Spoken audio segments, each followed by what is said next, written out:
Welcome back, everyone. We return. Yes, it is I, Gareth, joined by Wagamama, of course, as we return to the ESL One Hamburg 2018. Yeah, we renamed ourselves to the Bangers. The That's bang. us. It's those boomsticks, you know. Watching these people is amazing. You don't like our name? It's already official. I'm sorry. It's out. All right. Well, game 2 is underway here. Alliance versus Mineski is starting up. Alliance with a very clean win in game 1. While it was a clean win, I always feel dirty as hell after watching a Broodmother just stomp a game, and that is pretty much what happened. Everyone played a very solid game, but that Broodmother had the by far and away biggest impact. And especially when it's such an early pick Broodmother, it has to be demoralizing. I mean, I haven't been, you know, successful or relevant recent enough to play against these second pick Broodmothers in competitive games, but it has to be demoralizing when you see it so early and you cannot prevent it. It's sort of like a wrecking ball coming for your home. You know, it's not a good feeling. Even with 3 picks, Yeah. Mineski struggled, right? They did. It's like a wrecking ball where you're able to put up barricades and get yourself prepared and ready, and it still just demolishes your house. Yeah. Building a little Lego house against it, you know. trying as you may. Well, this game, the draft will be different because Mineski very wisely banned out that Broodmother. They adapted a little bit, so they didn't ban out the Chen this time. That's the difference in their first 3 bans, I believe. They banned the Wisp and the Wyvern still. Alliance, once again, getting 2 of the heroes that they just played, the Earth Spirit and the Mirana, so still in the same comfort zone, but the Mineski are changing it up entirely. Tiny is here, and Necrophos is here. And I like to start here for the draft of Mineski. Like I said in the last game, I wasn't a big fan of Enigma and Undying together. I think the 2 are hard to synergize, but already their draft is looking a little bit easier to execute this time. It looks much more solid. Much more solid. Would you say rock solid? Absolutely rock solid, like granite. That's good. You know what? A rolling stone gathers no moss. Picking Treant into Tiny seems a little bit odd. Yeah. Gonna get run over. Truly does. But I love Bane being picked up in like 3rd pick, because it's just like we've got 2 solid court heroes. What are you gonna do about them? Oh, you're gonna do that? Oh well, we've got a Bane, by the way. We're gonna sit in your lane and absolutely mess with you. You also have the Bane against Mirana, which may not be the biggest thing, but it can sometimes be really nice to have that Nightmare to stop arrows. I mean, I see it more frequently than I feel I should, that someone tries to arrow, you know, perhaps in this game a rooted target, and then a Nightmare just stops the arrow that kind of goes right through them, and then you unsleep again. It's not that hard to execute if you can anticipate the play. It's really funny to me that Alliance are playing these 3 same heroes, though, as they had in the previous game. I mean, the Treant, they had all these heroes. If it ain't broke, don't fix it. You know? Are you going to see Monkey King next? I'm not sure about that one. I mean, it's not bad against Tiny, right? You've got a good matchup in that regard, at least. You know, Tiny, I'm going to rant here. I think Tiny is annoying as hell in laning stage. I think that hero is so dumb. Even if you're Monkey King against Tiny. What reason? Is it because he can pick up a tree? Yes. How is it balanced to hold a tree in the laning stage? How is it fair? I'm pretty sure Monkey King would lose to Tiny in laning stage as well, just due to that stupid tree. So, okay, that's all my rant that I needed to do here. But that's also why I think that Mineski went with a nice hero, because the problem last game was perhaps the laning stage and the early game a bit, and Tiny provides a lot in that regard. And their kill potential is incredible now, adding Nyx, Bane, Necro, Tiny, they can kill just about anything if they can get the initiation, but the Treant will do a good job probably scouting and trying to prevent these. And Alliance, they have to reveal one more core hero here. What is it gonna be? Big fan of Mineski's 2 supports, though. Nyx with the scouting capabilities, but just the fact that both of them can trade hits with Earth Spirit early on. They're tanky enough that they don't get insta-killed, is something that I like. Nyx has made kind of resurgence recently in high-level games. Overall, we just see more Nyx on position 4. I have a friend over in Russia who says that he swears by Nyx being OP and grinded up his MMR a lot by doing it. So I definitely believe that their drafts is solid in the sense that they're hard to kill. And that's important against Earth Spirit, like you mentioned. Earth Spirit wants to get those kills early on. And it will not be easier. When you add in the Necro Sustain. My goodness. Yeah, that Status- kind of provides the 5-man push as well. Actually, so what have we got here? We've got status resistance on Tiny. That's obnoxious. Mhm. We've got Necro with his Ghost Shroud and his HP regen. That's just out of the window annoying. Spite Carapace. Yeah, exactly. That's what I was going to. Spike Carapace. Like, what do you do against this crap? And then Nightmare, which can make anyone even harder to kill. So you've got all these nifty little plays from Mineski, a decently solid draft. What are they missing right now, Waga? Well, one thing they're missing is that carry potential into the late game, in my opinion, or commit more into the 5-man pushing power. Because Tiny, while he does get sort of strong, he doesn't have the highest necessarily like damage per second. He's more of a damage burst. Yeah. You know, in 1 second he does a lot of damage, but over 10 seconds, not the most impressive perhaps. So we want to see either them securing their late game or adding more into this Necrophos and playing towards the push aspect of their draft. So because they could. So like go all in with the 5-man carpet bombing, or Yeah, exactly. maybe. And I think a lot of their decision kind of hangs on what alliance will pick here. It will be kind of dictating where they will take it, because I don't think they have that good chances to hold their own high ground here. Mineski, like, ooh, that's a fun hero. I told you before we started casting today. Yeah, Waga's been telling me about all of his nasty little pub picks. His Arc Warden especially. I think I played probably 60 games of Arc Warden in the last 3 weeks or something. So, and I happen to be rank 1 on Dota buff on this hero too. Oh, really? Yes, I am. So I know a few things, but I really look forward to watching this being played. I hope that it's played by Mickey, but even Koiko, I believe, can play it. I've seen people play it. I think it's Koikva that usually plays it in their comp games. Mm-hmm. But yeah, so you're verified on Dota buff. You're rank 1 Arc Warden on Dota buff. What else do you have? Are you rank 1 TA actually? Yes, of course. TA, Sniper. I wish I'd had the Arc camera Warden. on there. The face he gave, and we're just like, of course. Of course. How could you question me? I'm honestly surprised. I'm rank 1 on Abaddon. Did you know? Oh. Yeah. So if we have an Abaddon, I'll have my expertise ready. I know nothing of Abaddon. I'm gonna tell that. But you're rank 1 because you have a high win rate. Just because. Apparently. I mean, sometimes that ranking is very absurd. I don't necessarily think that I'm the best Arc Warden either, but I will practice it until I become the best Arc Warden. I'll promise that. Do you think it is the highest skill cap hero in the game? It's one of them. I think there are these certain heroes in Dota that just kind of obviously are harder than other heroes in terms of highest skill cap. I think Arc Warden is up there because you have one clone that can do everything that you can do, basically. And, like, yeah. Like, I often feel, Invoker and Meepo, you learn a couple of combos. Meepo mainly about the kind of farming jungle is one of the biggest parts of that. But learning the kind of mechanics of comboing your spells isn't that hard for Invoker and Meepo. Yeah. It's a bit of practice here and there, but it's mainly about the process and the kind of... I think there's a lot of small things. I'm realizing the more I play Arc Warden, like there's a lot of small things you need to get good at. For instance, the good old double bubble strat. So instantly if someone jumps you, if you're quick and summon your clone, you can put down 2 bubbles in a way that they cannot kill you. The good old Venn diagram. Yeah. If you do that, then you cannot be right-clicked. It's very hard to do in the heat of the moment, but that's why I think there's so many small, difficult executions in Arc Warden that he's up there. Yeah. But it's like Invoker and Meepo, target acquisition is like, there's one guy, I'm going to kill him, or there's a group of 3 or 4 guys, I'm going to kill them. With Arc Warden, it's like, there's 5 guys, I'm going to put spell on, spell on, spell on, Orchid that, Hex that, Hurricane Pike me, Shadowblade me, and Mjolnir that, and then you got your clone to deal with. I honestly, I've been playing it so much, and I feel like my brain, you know when you twist your ankle? It feels like that, but for your brain.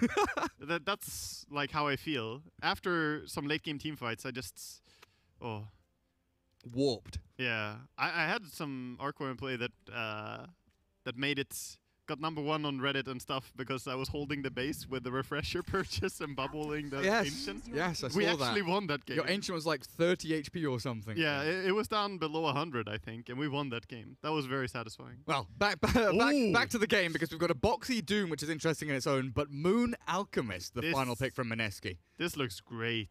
This looks really, really interesting. Last game was as a caster, you want these kind of crazy games, and this looks like it definitely could be one. So I'm so excited. Alchemist and Arc Warden in the same game. This is going to be very interesting to watch because you have Arc Warden who's slightly greedy, but he's also kind of everywhere. And then you have Alchemist, who's, you know, by nature the greediest hero in the game, I would say. But Alchemist can get destroyed in lane by Arcworm, in my opinion. So I'm very surprised by this pick. But maybe they have a plan here on Mineski. I just think that Arcworm is one of the heroes that can actually deal with Alchemist the best. But that Doombringer, we haven't seen that much Doom lately. He's definitely been picked here and there, but not by any means in a, you know, a big stretch. I'm trying to remember where I've seen him picked, because it's not even as, like, usually I can remember, like, oh, Doom was picked because there was a storm on the enemy team, for instance, you know, something like that. But I can't even think of why Doom was picked recently. Yeah, I don't know. It feels to me like the hero is hard to execute, but Boxy is the type of aggressive player that can push Doom to his limits, I believe. And Doom plus Doom plus Treant in the laning stage is nasty to lane against. Just straight up nasty if they put those two together. It could even just be Earth Spirit though, and that's not even worse. That's arguably even stronger. It's super nasty. And then you looked at the kind of mid to late game, and Doom has two exceptional targets to Doom up, right? Necro, really very susceptible to getting doomed up, requires those spells. Yeah, I think Doom against Necro is probably one of the best that you can target in this game. Just stopping all those heals from coming out, and I mean, you basically take out one hero, right? But yeah. Necro is a great one to remove. Even if you Doom the Alchemist, you know, pre-ulti, yeah, you've got a pretty good ultimate out there. You would pretty much need a Shadow Blade to do it pre-ulti, but if you can do that, that's probably a guaranteed kill with the Infernal Blade. Alright, we'll see how the lanes are set up here as we head into this game. Well, for now, Febby, KP, and Mushi. The gank squad. Bottom. Yeah, the tri-lane that should have been. This time, maybe we'll see them stick around and gather down bottom. Mikke, Koikva, and Insania bringing up the rear down bottom with that Treant. Tiger already across the map with an observer ward here. Moon with an obs on himself. Does see Tiger coming. They'll spot themselves on the ramp. Yep. Both of them with wards are just like, we don't really want to place the ward now because I've been seen, but... Yep. Oh, Mushi already getting a little bit close here, but he dodges the arrow, and it's too far away for the Flux to reach. Wow, that's a long-range leech steed, but his help comes in. Well, the Avalanche, Koikva down to about half HP. Oh, Tiny. Battering away at Koikva here, going to zoom out a little bit because Mushi's going northeast, getting right-click down, but he's up on the high ground. Salved up, and away he goes. Insania and Mikke still trying to draw this fight out, but a great stun from Febby will lead to potentially another Avalanche here. 5 seconds, KP, he's ready to go, and Mikke just trapped. He's got nowhere to run. The brain sap from Mushi will start things off with first blood for Mineski. That's great, and they also have the Alchemist on their team, and now they'll maybe get 3 runes, but no. JT will have to back out 2 runes, though. When you have Alchemist on your team, that's great. You're happy. Because it really does make a difference for you as well. It's not as strong as it used to be, though. It used to be the 3.5 multiplier, or 4 even, on level 1 Greed. Now it's just 2 times the gold. It used to be 5, right? Yeah, that was... Pre-4 bounty runes, though. Yeah, exactly. Yeah. Man, the game's changed so much. The quad bounty runes. Yeah, every 2 minutes as well. Whew. That was the crazy patch. That was absolutely sick. So, Boxy top, JT on the Necro against that Doom. Tiger, Earth Spirit going to be tracked down here by Febby's Nyx Assassin, who's going to just keep tabs on the Earth Spirit. And I guess similar to what we see from like Earthshaker and Spirit Breaker and whatever else, he's going to be chasing that Earth Spirit around the map for the majority of the first 3 minutes, right?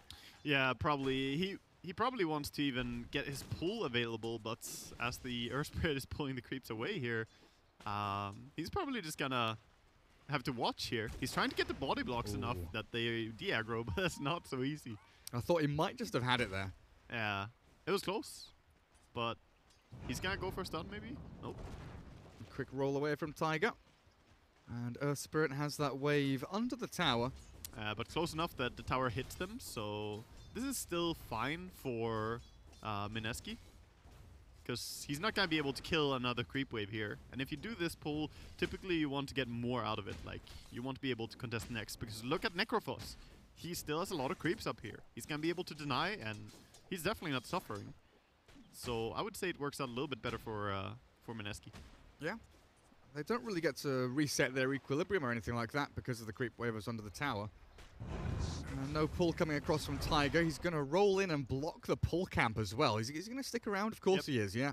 Stay in that camp, block it up from Febby. And like you mentioned, Febby now with no opportunity of stacking or pulling, kind of has to just walk into lane and do what he can. Yeah, Haste Rune top going to be taken by the Earth Spirit. Mid-roll, goes through, dealing some damage here. He doesn't have level 2 though. But maybe he can commit here. Spark Wraiths, There one is more. no range fair creep. fire. Range creep, tanks it. Oh, Tiger thought it was coming. Fairy Fire, is that enough? No, he's dead to this. He's dead to this. Arc Warden can't get the follow through. Still looking for it. Quick for there with another Spark Wraith, but a Moon will sidestep nicely. Yeah, it's pretty hard to Spark Wraith kill someone. They would have to definitely sleep a little bit. I mean, that one was super close. The range creep was like on the very edge with like Alchemist here, and he just runs outside. It was slightly misplaced, for sure. Slightly misplaced, but still a very nice attempt at getting the kill. But Moon is going to be so happy to not only live, but also get the kill gold there for the Earth Spirit.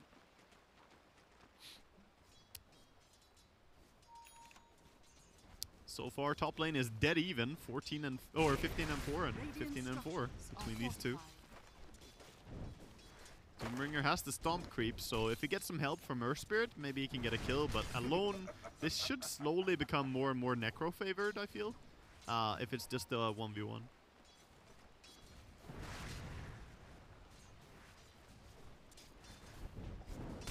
And Boxy. Now we're doing regen-wise. Still with the salve. Sticking around top lane. Febby has made a move in towards mid. Still looking for Tiger. Sitting behind that Koik for Arc Warden. We've not really looked too much down at bottom though. Tiny 17-2. Mirana 11-2. So struggling a little bit with the CS there. Yeah, she is getting great help from the Treant, but Tiny and his tree, I mean, there's a reason that I was ranting about it earlier. But taking every chance he can to deal damage here and harassing. Mirana is doing a good job being proactive on this lane. Another avalanche toss. Yep, top lane trying to go in now, committing with the chain stun onto the Necro. They still have the stun from the Earth Spirits, but look at that heal. Can they really do this? Ghost Shroud 5-stick with the Fairy Fire. One more Death Pulse until the stun arrives. The Necro still getting chased down here, but he's got another Death Pulse in a second with a salve, and he's away into the trees, hiding now as he turns to look for Tiger. Oh, I like the pace of JT. Immediately just goes out again as well after salving. Just immediately back and aggressive because he wants to keep farming. Oh, kill for Arc Warden there. Yeah. Mushi gets found by Insania, it looks like, down towards bottom rune. Yeah, and Bounty Runes are spawning. This is super big when you're playing Alchemist. You want all the Bounty Runes that you can get. So, still gonna be a 2 for 2.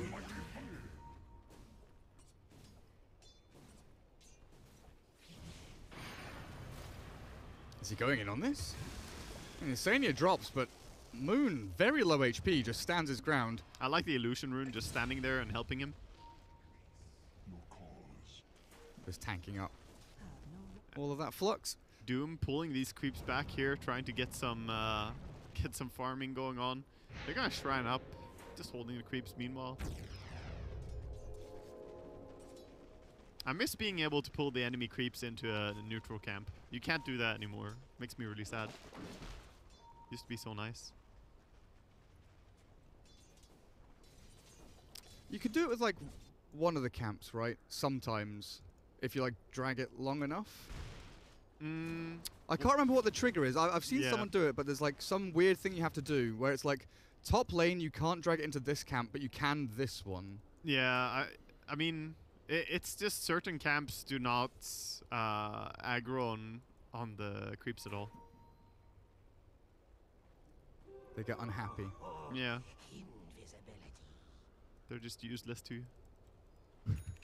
Basically setting that to... Well, I mean, there were too much random pull shenanigans going on, right? We had even the ancient pull to the mid lane and stuff like that with Rubik and Tiny, and yeah, too much shenanigans. Mid lane or bottom lane, I mean to see. There's a sleep set up into avalanche toss into tree, and that's an insta kill actually on Mikke, who has gone for a little bit heavy agility build. I kind of wished I would see more HP on him. He's at 750, which is simply not enough. And he didn't have his raindrop yet, so... But if you're laning against Tiny with Nightmare setup, you need more. Yeah, pretty greedy to go for the Band of Elven Skin. Moving into treads, of course, but Agi over strength as Mushi straight in. Yeah, even just a belt, honestly. It wouldn't help your last hitting, and it wouldn't help your damage output overall, but you would perhaps not get bursted that easily. Oh, Arcwine TP down bottom with his clone. Trying to just put down a Spark Wraith, I guess. I'm surprised that it goes for the max Flux builds and not maxing the Spark Wraith. I feel the damage is so strong from Wraith, but of course level 4 Flux has that range.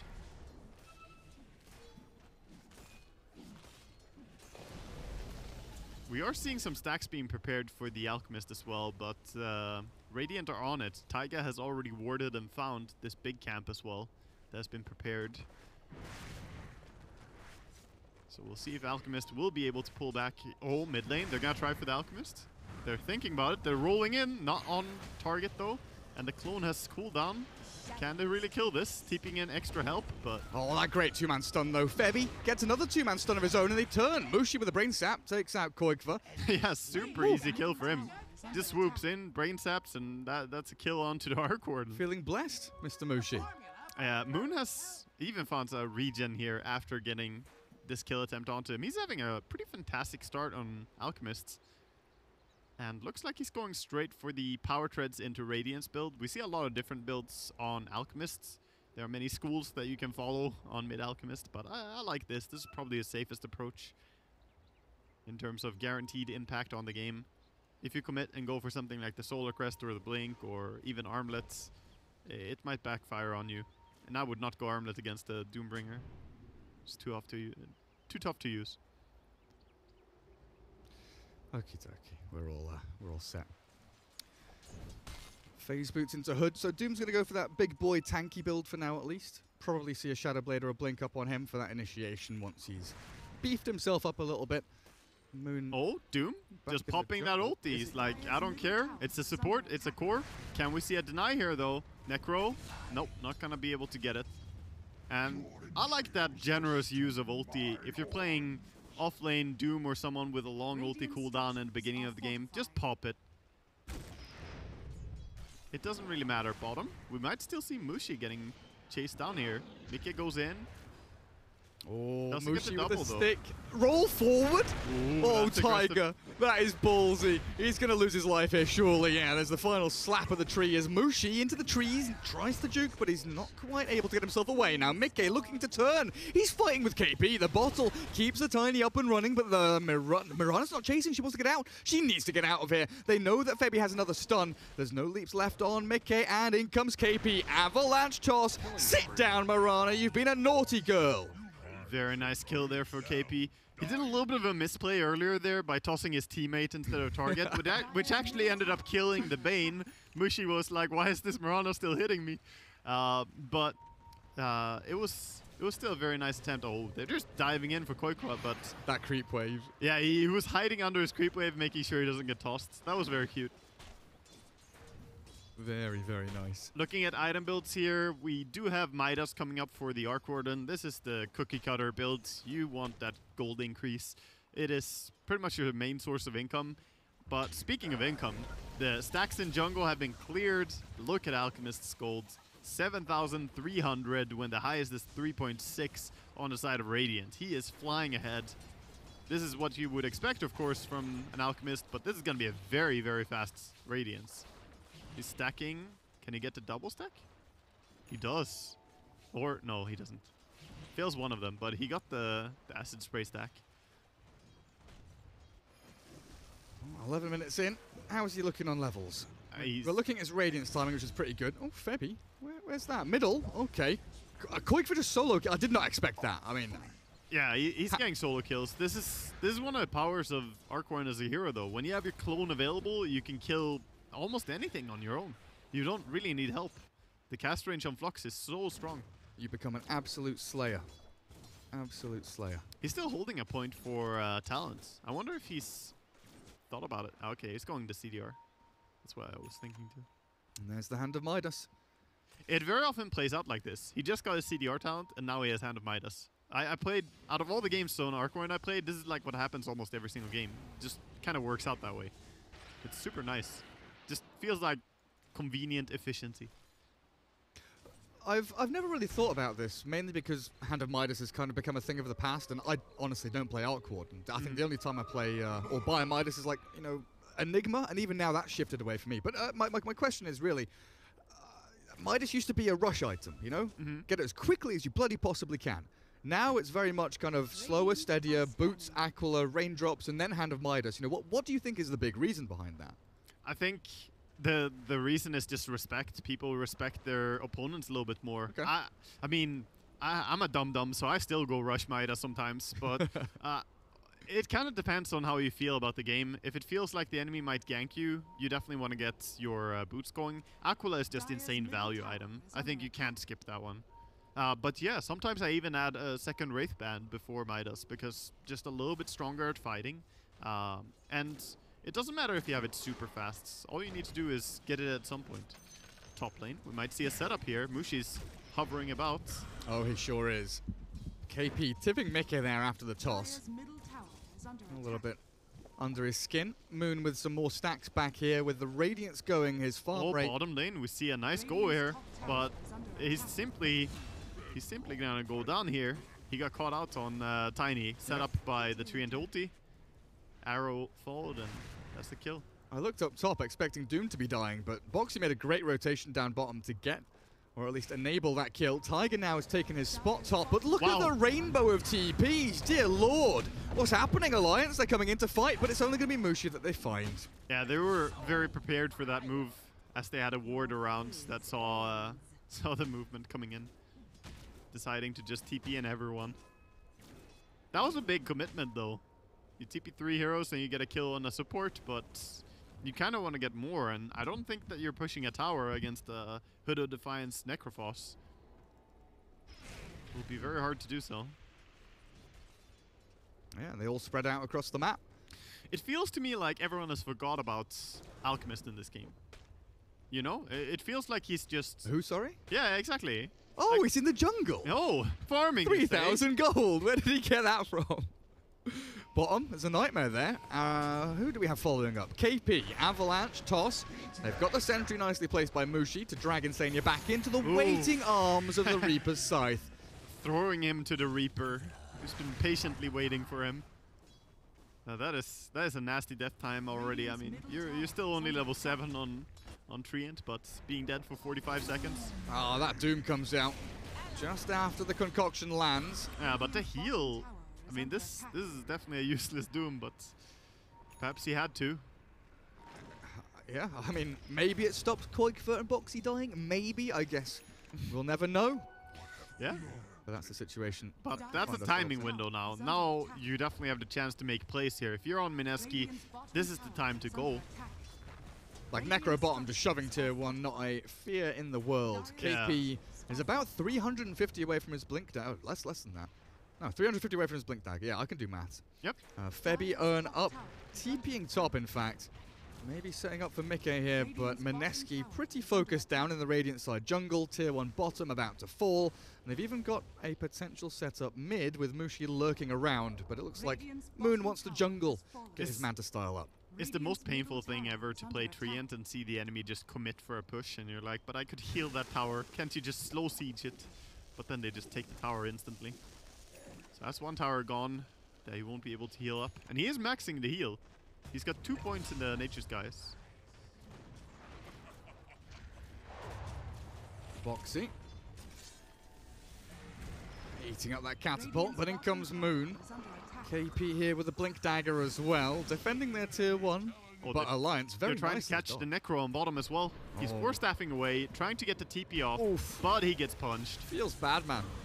Ghost Shroud buys a bit of time here, but look at this arrow lined up. Beautiful stuff from Mickey. Rotates in at the perfect time to set up this kill. Bane is here to try and slow things down again with the Fiend's Grip and the Nightmare. Interesting decision from Mushi, but it saved the Necro's life, so who cares? Yeah, he did live.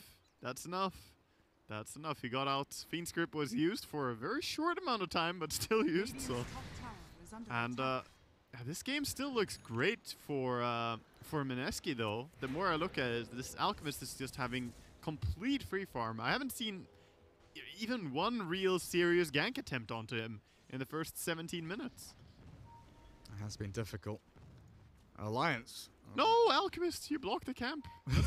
That's one of the top 10 sins as an Alchemist player. You just stood in the camp as the minute was. Like, what are you meant to do when you push this wave? Yeah, I mean, you just run up a little bit. You don't stand in a creep. Oh, he's creep TPing. box. He's ganking.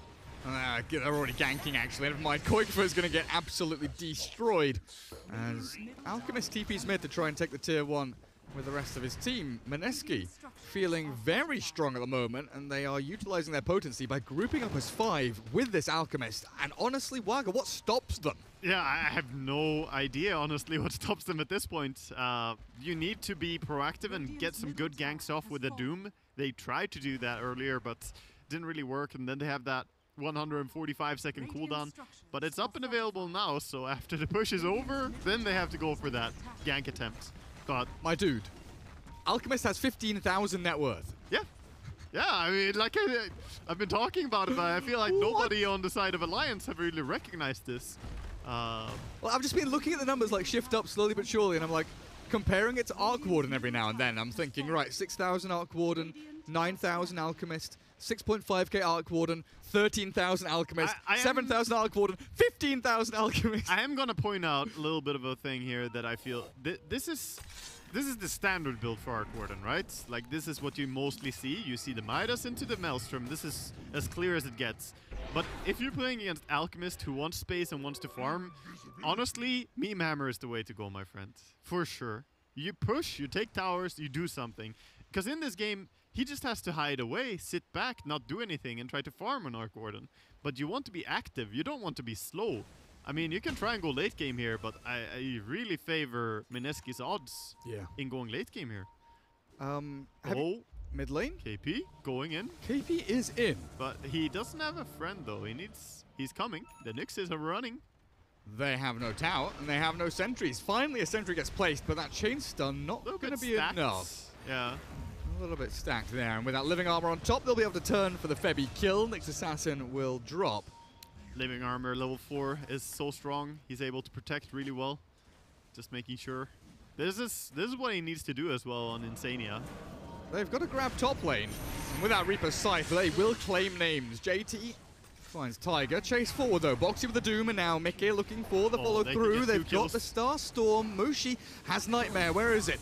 It's on the back, and he's going to drop for this. KP does arrive with the Avalanche Toss. Mickey's still alive with a living armor and a stick charges. Oh, goodness gracious me. The concoction from Alchemist will finally bring him down. Insania burning to the acid spray and that Radiance burn.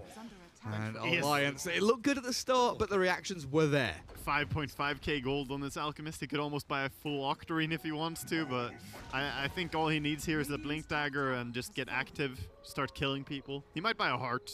We probably will see a heart. Okay, it's Octarine. Full Octarine. 20 minutes in, Manta, Radi, Octarine. I was going to ask you, have you seen the 9 build on Arc Warden? The Necro one? Yeah. I've seen that. Topson used to do that a bit as well in the past. He's one of the ones that I kind of studied the most for Arc Warden, as Topson plays a godly one. Okay, Boxy, you're in trouble. He is tanky, though. He has Hood as well. But he's definitely in a corner. He doesn't even have a Coiling Blade, so he's just... Oh, phase boots. There we go. Ice armor, phase boots, but he's got no mana for anything else. Living armor will... It's taking a long time. This is so awkward to watch. How has he blinked out? Hello? This is Boxy, man. Boxy Dota. God. Boxy, yeah. We talked about it a little bit before the cast as well, that Boxy is probably one of the craziest players I've laned against. Like, he's just very annoying player. Annoying because he's good. It's, you know, the better an opponent is, the more annoying you find him. Something that I find to be very true. And Boxy is up there, man. No, so have to get up in your grill. Yeah, I mean, people said the same thing about Topson, that he's an annoying, weird player, doesn't really do what you expect, and then he outplays you, right? And that's sort of what I feel from Boxy in many ways. That was so much space created, though. But yeah, I can't believe he got out. But yeah, the Necro book can be good. The reason I didn't suggest Necro in this game, though, is because you can easily feed that to the Alchemist as well. if you die with your Necrobooks, I mean, that's the big threat. You would feed away so much gold. Yeah. Because your clone is 180 gold in experience, and if you have Necro 3, all of those little babies are 200 gold as well. So you're looking at maybe 1,000 gold being fed if you fail. And that's if you don't die on your hero. Oh god, then it gets even worse. Yeah, so it's extremely risky. Whereas I don't even necessarily see the Meteor Hammer as a full commitment. You can just buy it as a stat item, and it does allow you to push towers really fast. And even just using it for clearing creep waves. It's not farming slower than Maelstrom. It's just that it takes a little bit longer to get to the point where your physical damage is that strong. Yeah. But you even have Mirana here going Maelstrom as well, so you already have someone else going physical damage output.